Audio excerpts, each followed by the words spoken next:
네, 오늘 창세기 강의 6번째 시간 사람이 생명이 되니라 주제로 말씀 전하겠습니다. 오늘 본문 말씀 창세기 2장 4절에서 15절 말씀 제가 읽겠습니다. 이것이 천지가 창조될 때에 하늘과 땅의 내력이니 여호와 하나님이 땅과 하늘을 만드시던 날에 여호와 하나님이 땅에 비를 내리지 아니하셨고 땅을 갈 사람도 없었으므로 들에는 초목이 아직 없었고 밭에는 채소가 나지 아니하였으며 안개만 땅에서 올라와 온 지면을 적셨더라. 여호와 하나님이 땅의 흙으로 사람을 지으시고 생기를 그 코에 불어 넣으시니 사람이 생명이 되니라. 여호와 하나님이 동방의 에덴에 동산을 창설하시고 그 지으신 사람을 거기 두시니 여호와 하나님이 그 땅에서 보기에 아름답고 먹기에 좋은 나무가 나게 하시니 동산 가운데에는 생명나무와 선악을 알게 하는 나무도 있더라.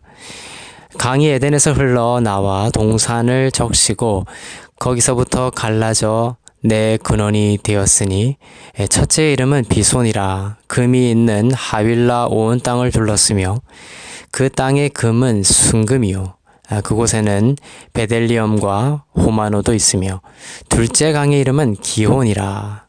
구스 온 땅을 둘렀고 셋째 강의 이름은 히데겔이라. 아수로 동쪽으로 흘렀으며 넷째 강은 유브라데더라.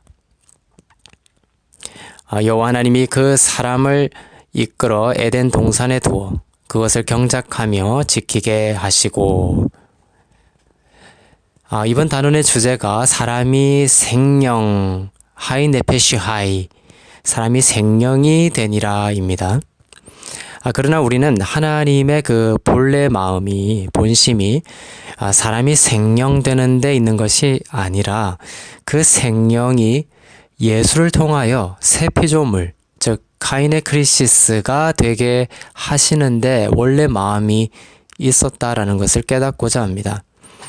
하나님을 떠나 티끌에 불과하던 사람이 어떻게 새 피조물 카인의 크리시스가 되었고 그 새 피조물은 예수 안에서 어떤 영광과 자유를 나타내며 살아가게 되는지를 함께 깨닫고자 합니다. 오늘 본문이 다시 사람의 창조에 대한 이야기로 들어가는 것을 이상하게 생각하는 사람이 있을지도 모르겠습니다. 일곱째 날까지의 모든 창조에 대한 이야기가 전절에서 끝났거든요. 그런데 하늘과 땅이 창조될 때의 이야기가 오늘 본문에서 다시 등장합니다. 그래서 이걸 두고 혹자는 재창조설을 주장하기도 합니다. 즉 창조의 1차 시도가 실패했다. 그리고 2장 4절부터 창조의 2차 시도의 이야기가 나온다라는 주장이죠. 그러나 이 주장은 하나님의 창조 역사에 뜻하지 않은 오류가 있었다라는 잘못된 주장입니다. 창세기 2장 4절을 읽겠습니다. 하늘과 땅이 창조됐을 때 여호와 하나님께서 땅과 하늘을 만드시던 날의 기록은 이렇습니다. 기록은 이렇습니다. 여기서 기록이라는 단어가 나오죠. 이 단어는 히브리어로 톨레도트입니다. 의미는 기원에 대한 기록이라는 뜻이죠. 즉 어떤 기원을 특별히 기록해 나가겠다라는 도입 선언입니다. 그렇게 도입 선언이 있고 그 다음 절부터 기원에 대한 상세 기술이 나옵니다. 예를 들면 창세기 5장에는 아담의 기원이 나오고요. 창세기 6장에는 노아의 기원이 나옵니다. 톨레도트가 등장합니다. 그리고 창세기 6장 11장에도 나오고 25장에도 톨레도트라는 단어의 등장과 함께 그것에 대한 기원에 대한 상세한 기술들이 나열되어 있죠. 즉 2장 4절부터의 그 기록은 이것이 재창조의 이야기가 아니라 창조 이야기 중에서 특별히 사람을 창조하신 부분을 부각해서 좀 더 자세한 시각에서 기록하고 계신 것입니다. 그 인간 창조의 기원을 설명하는 창세기 2장 4절에 여호와 하나님이라는 단어가 처음 등장하고 있습니다. 성경에서 여호와라는 단어가 처음 등장하죠. 2장 4절부터 여호와라는 단어가 등장하는 것은 우연이 아닙니다. 사람의 기원에 관한 특별 기록 부분에 여호와 이름이 비로소 등장하는 이유는 여호와가 인간의 구원과 관련된 하나님의 이름이라는 뜻입니다. 여호와라는 이름 속에는 하나님께서 언약을 성취하셔서 택하신 자들을 반드시 자기 백성 만드시고 마신다라는 은혜 언약과 하나님의 열심이 들어있는 이름입니다. 곧 야훼는 언약을 성취하시는 예수 그리스도의 이름입니다. 여호와는 히브리어로 야훼입니다. 유드헤, 바브헤라는 4개의 히브리어 알파벳으로 구성되어 있습니다. 히브리어는 각 알파벳마다 의미가 있는데 야훼라는 단어의 그 각 알파벳의 의미를 풀면 은혜의 손이 은혜에 못 박힌다라는 뜻을 갖고 있습니다. 즉 십자가에 죽으시고 부활하시어 언약을 성취하셔서 구원의 은혜를 베푸시는 예수님의 구속과 속량의 이야기가 야훼라는 예수님의 이름 속에 들어있는 것입니다. 이 야훼께서 인간 창조 때 등장하심으로 예수 그리스도를 통해 인간이 창조되었다라는 사실을 강조하고 있습니다. 또한 이 야훼께서 인간 창조 때 등장하심으로 인간을 창조한 그 예수 그리스도께서 또한 친히 십자가에 돌아가셔서 타락하여 하나님으로부터 멀어진 인간을 다시 자기 백성으로 되찾아오고야 말 것이라는 구속의 역사를 선언하고 있는 것입니다. 인간이 창조되기도 전부터 말이죠. 실제로 야훼라는 이름은 수많은 시간이 흐른 뒤 예수님의 십자가 위에 명패로 걸렸습니다. 예수님을 조롱하기 위해 십자가 위에 달았던 문구가 있죠. 나사렛 예수 유대인의 왕이라는 그 내용의 명패는 히브리어로 예슈아 하나자리 베멜렉 하야후딤이었고 그 앞자를 따면 유드헤 바브헤 즉 야훼라는 이름이 되었던 것이죠. 그리하여 하나님께서는 야훼 곧 인간을 창조하신 그 예수님께서 친히 성육신하시어 십자가에서 죽어 택하신 자들을 자기 백성 삼고 마시는 언약의 하나님이라는 진리를 인간의 역사 곧 크로노스의 시간 속에서 선포하셨던 것입니다. 인간의 구원은 인간 스스로의 능력으로는 불가능합니다. 하나님이 시작하시고 또 하나님이 마치시는 은혜의 역사입니다. 하나님이 뜻을 정하시고 언약을 세우시고 또한 언약을 성취하시고 자기 백성으로 우리들을 찾아오시는 것이죠. 우리는 그 은혜의 하나님의 열심 앞에 우리가 해야 될 것은 뭡니까? 그저 기쁨과 감사 찬양으로 그 하나님의 그 열심에 동의하고 따라가는 것입니다. 내어드리면 됩니다.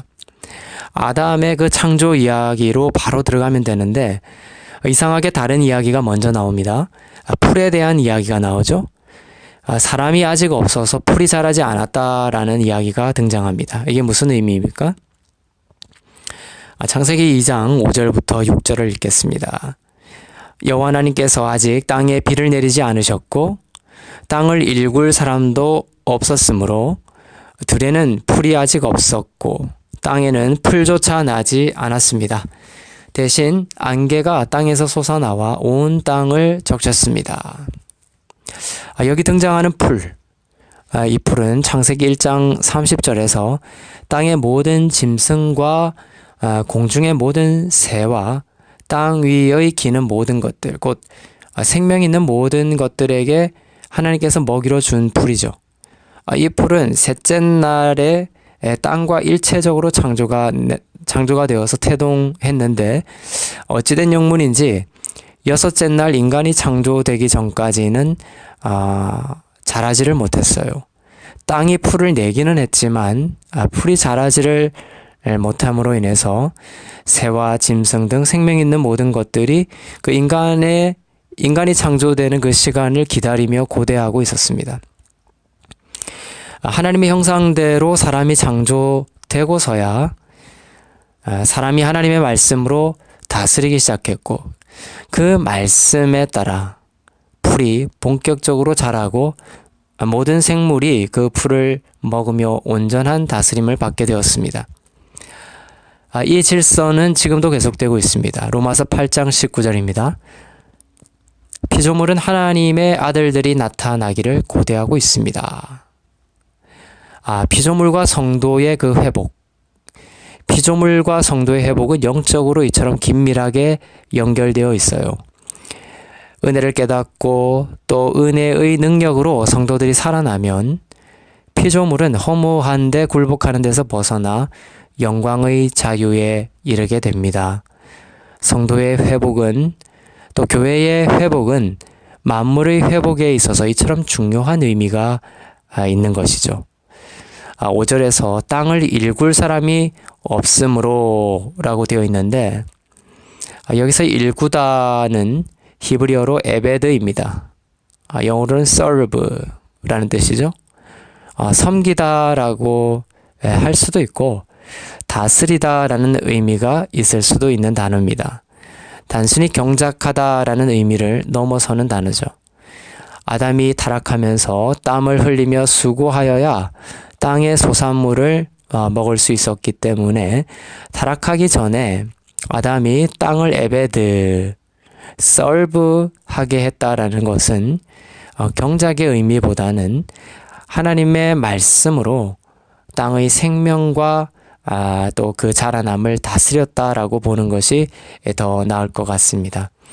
아담은 원래 땀을 흘리며 땅을 기경하면서 땅을 다스린 것이 아니었던 거죠.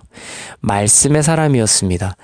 아담이 말씀을 내어놓으면 그것이 모든 생물의 이름이 되었고 그들은 아담의 말씀에 복종했습니다.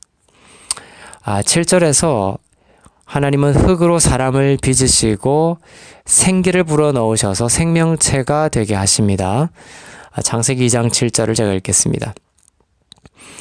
여호와 하나님께서 땅에서 취하신 흙으로 사람을 빚으시고 그 코에 생기를 불어넣으시자 사람이 생명체가 됐습니다. 사람의 원래 재료가 이 흙이다라는 겁니다. 아파르라는 히브리어인데 티끌이라고 번역할 수 있습니다. 티끌로 사람의 소재를 삼으신 것입니다. 생기를 불어넣기 전에 사람은 티끌에 불과합니다.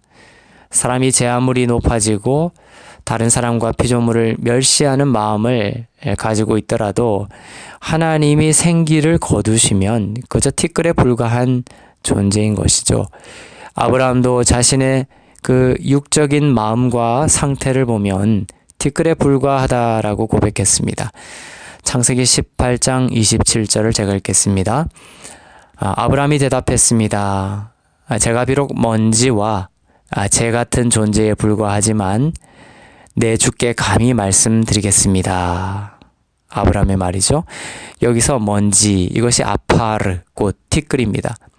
하나님의 은혜를 입지 않으면 티끌이지만 은혜를 힘입어 하나님께 나아가는 믿음을 하나님은 기뻐 보십니다. 북이스라엘의 타락한 왕 바아사에게도 하나님은 하나님으로부터 멀어진 자는 티끌에 불과함을 깨닫게 하십니다. 열왕기상 16장 2절을 제가 읽겠습니다.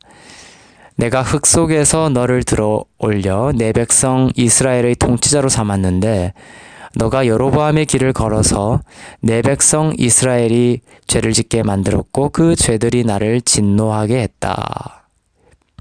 내가 흙 속에서 너를 들어올려. 이것이 아파르, 티끌이라는 단어죠. 이렇게 티끌에 불과한 자를 하나님께서는 그 코에 뭘 불어넣으십니까? 생기를 불어넣으셔서 생명이 되게 하십니다. 생명체가 되게 하셨어요. 생기를 코에 불어넣으셨다라고 했는데 이 생기가 무엇입니까?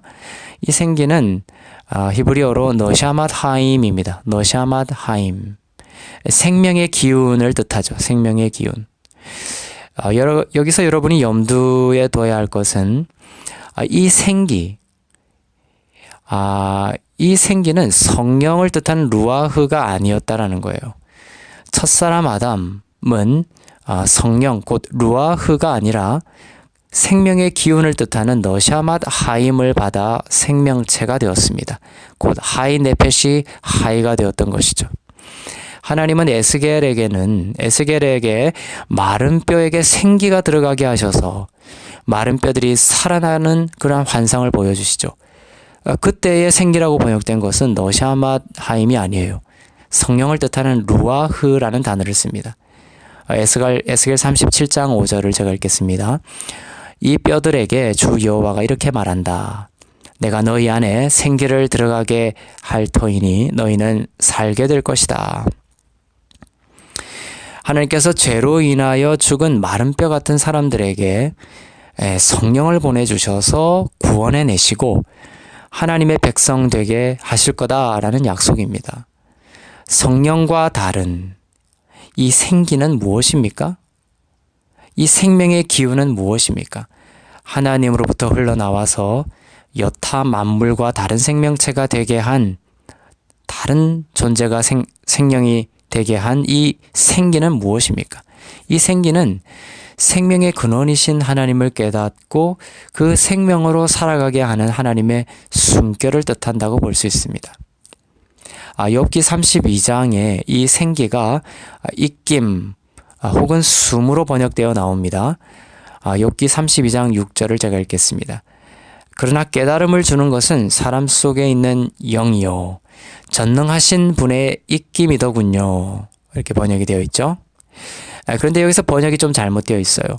원문으로는 깨달음을 준다라는 동사가 여성 단수이고 입김이라는 너샤맛이 여성 단수이기 때문에 이 깨달음을 주는 것은 전능하신 분의 입김이더군요 라고 해야 맞는 것이에요. 깨달음을 주는 것이 입김이라는 것이죠. 즉 이렇게 번역하면 올바른 것이죠. 그러나 사람 속에는 영이 있고 전능하신 분의 입김이 깨달음을 주십니다 라고 해야 맞는 번역이 될 것입니다. 이 영은 오순절 사건 전이기 때문에 영원히 내주하시는 성령은 아니라고 볼 수 있습니다. 또한 여기 나오는 생기는 하나님을 깨닫게 하는 생명의 기운이다라는 것을 알 수가 있습니다. 욥기 33장 4절에도 이 생기가 숨으로 번역되어 생명을 주는 기운으로 나옵니다. 욥기 33장 4절을 제가 읽겠습니다. 하나님의 영이 나를 지으셨고 전능하신 분의 숨, 곧 너샤맛이 내게 생명을 주셨습니다. 이처럼 첫사람 아담을 생명체로 만드실 때 불어넣어 주신 그 생기, 곧 너샤맛은 생명의 근원이신 하나님을 깨닫고 그 생명으로 살아가게 하는 하나님의 숨결이다라고 볼 수 있습니다. 티끌에 불과했지만 이 생기를 받아서 아담은 생명의 근원이신 하나님을 깨닫고 그 생명으로 날마다 살아나는 삶을 살았어요. 너무나 아름다운 모습이죠. 그러나 그 생기, 너샤맛은 온전한 게 아니었습니다. 영혼이 사람 속에 거하는 성령, 곧 내주하시는 루아흐가 아니었습니다. 루아흐가 내주하시면 성령의 사람, 곧 새로운 피조물이 됩니다. 그리고 루아흐가 곧 성령이 새 피조물 안에서 자신의 삶을 사시게 되는 것이죠. 어거스틴의 의지라는 글에 나오는 사람의 4단계를 제가 언급한 적이 있습니다. 생기를 받아서 생령이 된 아담의 상태가 바로 able to sin의 상태죠. 죄를 미워하긴 하지만 죄로 들어갈 수 있는 가능성이 있는 상태입니다. 형벌의 가능성이 있는 상태죠. 하나님과 분리될 수 있는 상태입니다. 하나님은 사람을 창조할 때부터 이 상태를 종국적인 상태로 염두에 두고 창조하신 게 아니에요. 하나님의 본심은 성령이 떠나지 않고 영원히 머물며 성령께서 온전히 그 안에서 살아가는 새 피조물, 카인의 크리시스의 상태를 종국적으로 염두에 두고 인간을 창조하신 것입니다. 그러면 하나님이 실패하신 것입니까? 하나님은 인간이 타락할 줄 모르고 하나님께서 인간을 타락할 줄 모르고 창조하셨다가 인간이 선악과를 먹고 타락하니까 그때서야 부랴부랴 급히 구원의 방법들을 고안해내셔서 역사 속에 첨가시킨 것일까요? 그렇지 않다는 거죠. 하나님은 인간을 창조하실 때부터 사람의 타락을 이미 아셨고 창세전에 정하신 자들을 예수님의 죽음과 부활을 통해서 다시 회복시키실 것을 작정하시고 사람을 창조하신 것입니다. 그렇기 때문에 에덴에서의 그 일, 곧 아담이 선악과를 따먹고 타락하게 되고 예수의 구원을 상징하는 가죽옷을 입혀주시는 그 에덴에서의 그 비극은 우연의 산물이 아니라 하나님이 자신의 경륜적인 시간, 곧 카이로스의 시간 속에서 이미 완성하신 구속의 뜻과 계획을 에덴이라는 그 역사적 무대를 이용해서, 즉 크로노스라는 역사적 시간을 살아가는 자들에게 보여주고 계신 놀라운 은혜의 계시가 되는 것입니다. 그러니 왜 하필 아담이 선악과를 따먹어서 이런 일들이 벌어졌나 하고 아담을 탓할 것이 아니라, 아담이 선악과를 따먹고 자신이 티끌에 불과한 죄인이라는 사실로 인하여 두려워하고 떨었을 때 예수님의 그 구원의 은혜가 약속되는 모습, 그 모습을 읽으면서 나도 죄를 짓지 않을 수 없는 죄인이었구나. 티끌에 불과한 자였구나. 그러한 티끌성으로 인하여 두려워 떨며 소망이 없었던 나에게 하나님께서 예수님의 전적인 은혜로 구원을 선물로 주셨구나 라며 하나님의 그 티끌에 불과했던 나를 향한 구원의 열심을 감사 찬송하며 기쁨으로 나아가게 되는 것이죠. 내 삶에 다가온 놀라운 은혜를 송축하는 것입니다. 그러나 하나님이 성도에게 주신 그 은혜는, 즉 복음은 에덴의 은혜에 그치지 않고 더욱 풍성하다는 것을 기억해야 합니다.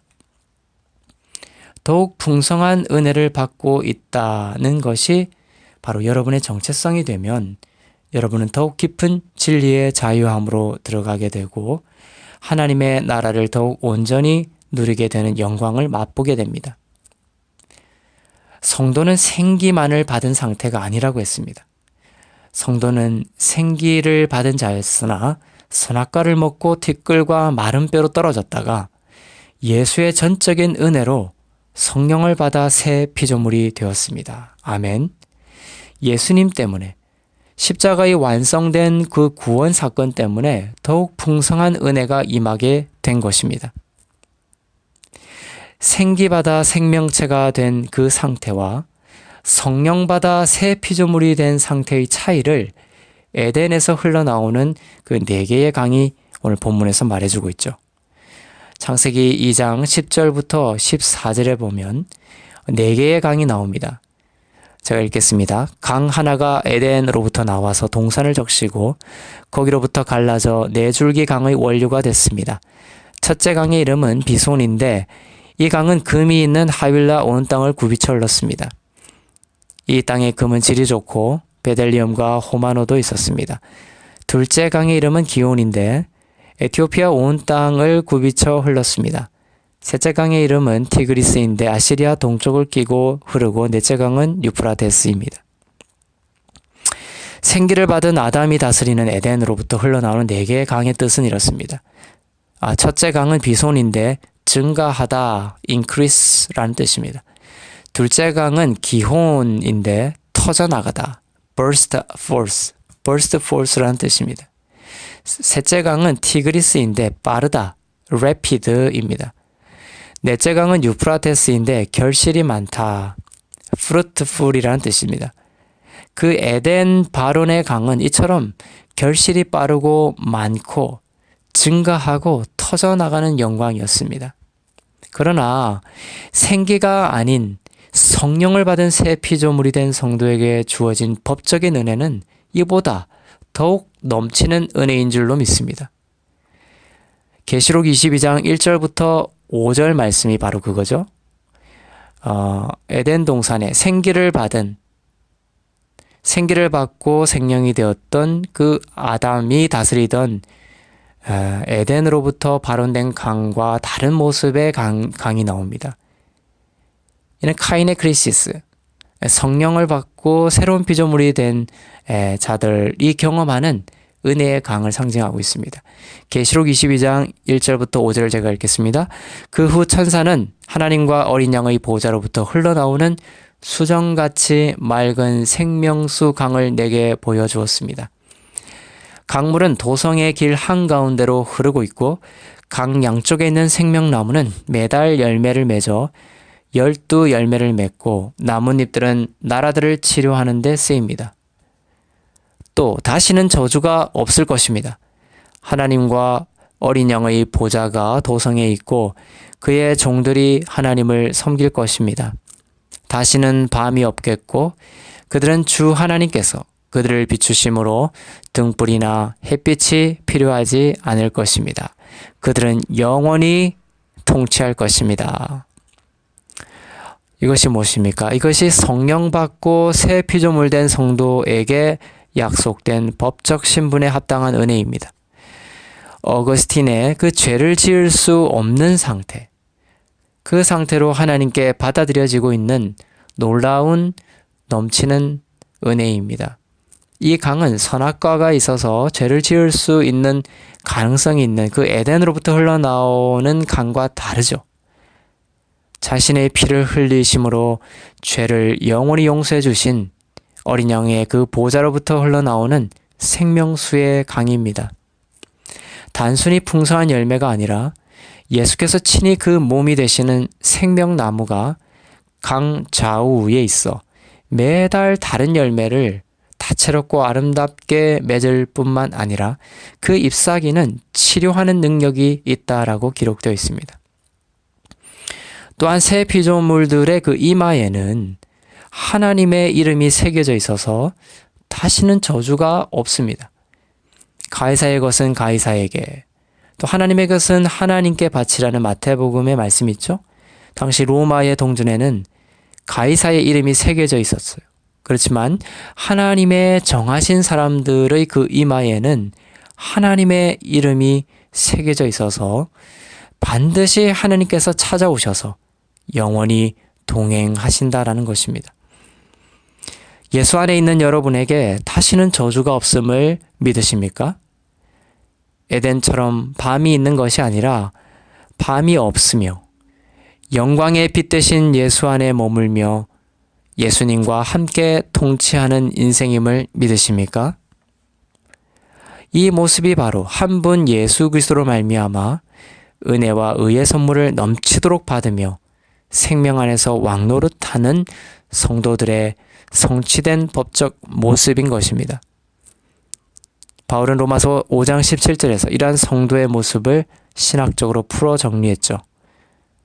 아담 한 사람의 범죄로 인해 죽음이 바로 그 한 사람을 통하여 왕노릇했다면 은혜와 의의 선물을 넘치도록 받는 사람들은 한 분 예수 그리스도인의 생명 안에서 왕노릇할 것입니다. 정죄감을 넘치도록 받는 자들은 생명 안에서 왕노릇할 수 없습니다. 예수를 바라볼 때마다 은혜와 의의 선물을 넘치게 받고 있음을 깨닫고 선포하는 자들은 생명 안에서 왕노릇하는 인생을 살게 될 것입니다. 예수를 바라볼 때 그 십자가가 나의 모든 죄를 용서하셨고 하나님의 자녀로 또 거룩한 신부로 나를 여기시며 지속적으로 나를 즐거워하며 기뻐하시는구나 라고 고백하며 자유한 자들은 생명 안에서 왕노릇하며 죽음과 어둠이 굴복하는 역사를 경험하게 될 것입니다. 본문 15절에 보면 여호와 하나님이 아담을 에덴에 두시고 동산을 일구고 지키게 하십니다. 그렇죠? 15절을 제가 읽겠습니다. 여호와 하나님께서 그 사람을 데려다가 에덴 동산에 두셔서 동산을 일구고 지키게 하셨습니다. 에덴 동산에 두셨다라고 할 때 그 두셨다는 야나흐라는 동사입니다. 안식하다라는 의미죠. 지난 시간에도 봤듯이 하나님은 아담이 자기 힘을 의지하지 않고 하나님의 은혜의 안식함으로 에덴을 다스리게 하셨어요. 그리고 동산을 지키게 하셨습니다. 이 지키게 하다, 이거 샤말이라는 히브리어인데 keep, 지키다라는 뜻입니다. 근데 무엇으로부터 지킨다라는 의미가 있는 것이죠? 무엇으로부터 지킨다라는 뜻일까요? 이 본문 다음에는 사단의 명을 받아 뱀이 등장합니다. 당시 에덴은 선악과가 있었다라는 것에서도 알 수 있듯이 이 사단의 유혹이 있는 상태였어요. 그 사단의 유혹으로부터 에덴을 지키는 것이 하나님의 아담을 향한 또 다른 소명이었습니다. 성도들은 어떻게 이 땅에서 뱀의 유혹을 이기며 하나님의 나라를 지키며 살아갈 수 있습니까? 에덴의 뱀은 십자가에 아직 짓밟히기 전에 사단의 하수예요. 그러나 지금의 성도는 십자가가 뱀의 머리를 짓밟은 상태예요. 십자가의 승리가 성도의 승리가 된 상태입니다. 그러므로 성도들은 더욱 확실하고 더 아름다운 안식을 통하여서 하나님의 나라를 지키게 되는 것입니다. 그리스도의 완성된 그 공로를 믿음으로 하나님의 나라를 지키는 것이죠. 바로 에베소서 6장의 말씀처럼 의의 흉배를 가슴에 붙이는 것을 통해서입니다. 사단이 정죄의 화살을 쏘아댈 때, 어둠의 화살을 쏘아댈 때 그의 가슴에 붙은 의의 흉배를 자랑하십시오. 자랑하다는 헬라어로 즐거워하다, 기뻐하다라는 뜻입니다. 내 육으로는 아무 힘이 없지만 예수님의 십자가가 내게 바르고 옳다, 죄 없다라는 그 법적인 능력을 선물로 주셨음을 주장하며 이 진리를, 이 은혜를 즐거워하고 기뻐함으로 대적할 때 사단은 무너지고 사단이 몰고 오는 그 두려움과 어둠을 굴복시키고 생명이 내 영과 혼과 육 가운데 새롭게 차오르는 것을 경험하게 되는 것이죠. 이것이 생기, 곧 너샤맛을 받아 생명, 곧 하이네페시 하이가 된 아담, 그 아담이 아니라 바로 한 분 예수 그리스도로 말미암아 성령을 통하여 새로운 피조물 카인의 크리시스가 된 성도가 영광과 자유 가운데 생명의 삶을 살아가는 은혜의 법칙입니다. 여러분은 하이네페시 하이가 아니라, 생명이 아니라 카인의 크리시스, 새 피조물입니다. 법적으로 하나님 앞에 무죄 선고를 받은 자유한 자입니다. 어제나 오늘이나 영원토록 죄인을 십자가 안에서 의롭다 하시고 넘치는 은혜를 베풀어 주시는 하나님의 변치 않고 풍성한 사랑을 받은 자입니다. 법적으로 하나님 앞에 무죄 선고를 받은 자유한 자입니다. 어제나 오늘이나 영원토록 죄인을 십자가 안에서 의롭다 하시고 넘치는 은혜를 베풀어 주시는 하나님의 변치 않고 풍성한 사랑을 받은 자입니다. 예수님 안에서 주시는 이 빛된 진리의 계시 안에서 날마다 더욱 새롭게 하시는 말씀의 능력을 맛보고 그때의 하나님의 통치하심이 여러분의 모든 삶의 영역에 빛으로 번져나가는 놀라운 주의 역사를 경험하는 인생 되시기를 주님의 이름으로 축원합니다. 아멘.